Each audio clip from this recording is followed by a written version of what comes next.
পিংকুহঁত চিৰিয়াখানাৰ পৰা উভতি আহোঁতে সিদিনা বহু পলম হৈছিল আৰু দুৱাৰ মুখত আমন জিমনকৈ বহি থকা বুবু তেওঁলোকক দেখি লৰ মাৰি আহিল। আমি তোলে ঢেৰ খোৱা বস্তু আনিছোঁ। মিঠাই মোৰ ওচৰতহে আছে, এইফালে আহ আকৌ। আৰু কোনোবাই ফুৰিবলৈ গৈ যদি মিঠাই নানে আমাৰ বুবুৱে আকৌ খুব দুখ কৰে। সি এনেকুৱাই, তাৰ মৰম খং অভিমানবোৰ মানুহৰ দৰেই।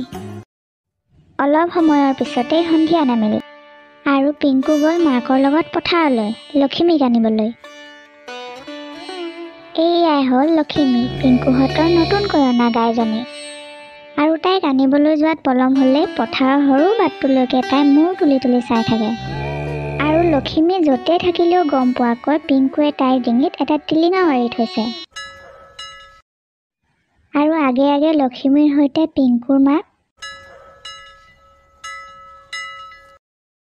আৰু পিছে পিছে ছাগলীকেইটাৰ সৈতে পিংকু ঘৰলৈ উভতে।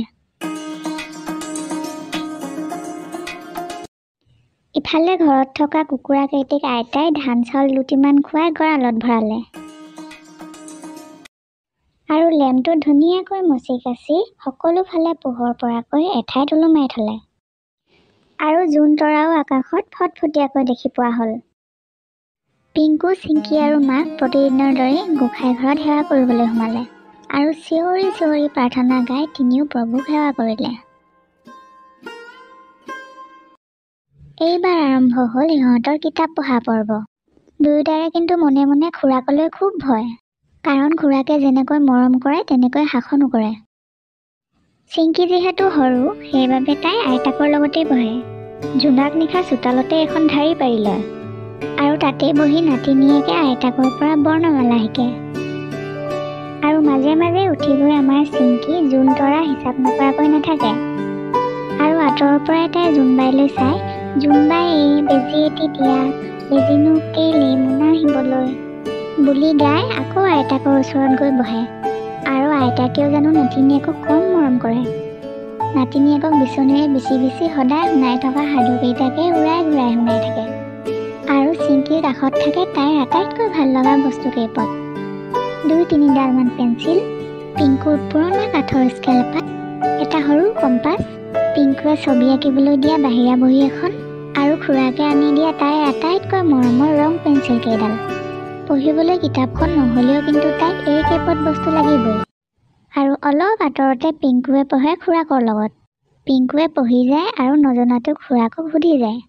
আৰু সিহঁতক কথা পাতি থকা যেন শুনিলে মাকে ভিতৰৰ পৰাই চিঞৰে,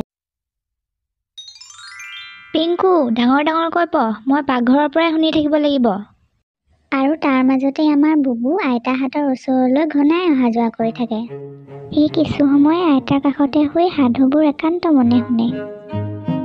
আইতাই বোলে, এইটো মোৰ মুমূলীয়া নাতি, ই মোৰ সাধু নুশুনাকৈ কেনেকৈনো থাকে।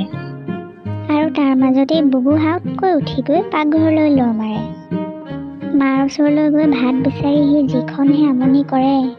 মায়ে বোলে, ভাত সিজাই আছোঁ ৰ, হ'লে বাৰু তই প্ৰথমে খাবি, এতিয়া আইতাৰ ওচৰলৈ গৈ সাধু শুনগে যা। কিন্তু কালৈকো ভয় নকৰা বুবুৱে মাক পালে বেছিকৈহে আমনি কৰে। মুঠতে আমাৰ বুবুক এতিয়াই ভাত লাগে। ইফালে আইতাকৰ সাধু শুনি শুনি আমাৰ চিংকিও এটা সময়ত টোপনিত লাল কাল দিয়ে। সাধু শুনি শেষ হয়, কিন্তু আইতাকৰ মৰমবোৰ আৰু বিচনী দুয়োটাই চলি থাকে।